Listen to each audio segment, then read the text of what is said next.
20 years ago today, would TV change the way that you get your political news? It was a political talk show featuring elected officials and those who wanted to be for in-depth conversations about the issues of the day. Political reporter Rick Albin was the host for that first show. 20 years later, he is still presiding over the program every week. Rick joins us right now for a look back. And Rick, it's been a long time, 20 years. I mean, I just don't know if when we started this, anybody had any idea. You know, I had just returned. I'd been working on Capitol Hill, and I came back here, and one of the things I wanted to do was have a show. And so we talked about it. It was about a year after I got back, and that's when the first To The Point started. And it featured government and politics. And so we wanted all of those things to be included in the show.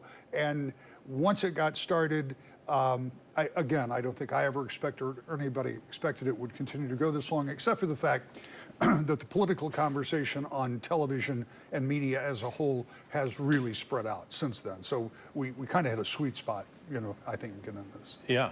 And Rick, take us back. What was it like starting that new show? You were just sharing an anecdote off the air that you were having conversations with news management, worried that maybe it might be difficult to get politicians to appear. Yeah, our boss at the time said, okay, here's what I want you to do. I want you to write down the names of people that could be on the first 10 shows. Well, so I wrote down 20 different people that could be on the show with no idea if they would actually be interested or be available.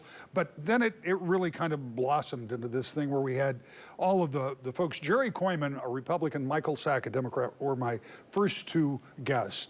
And as you can see, as we're running through some of the pictures you're seeing on the screen, everybody from the vice president to presidential candidates. And we benefited from that first presidential cycle, I think, at John McCain. The Johns were all on. John Edwards, John McCain, John Kerry, we had them all, and Dick Cheney. And so after the first year, I don't know if she ever did, but I quit worrying about getting guests. That's right.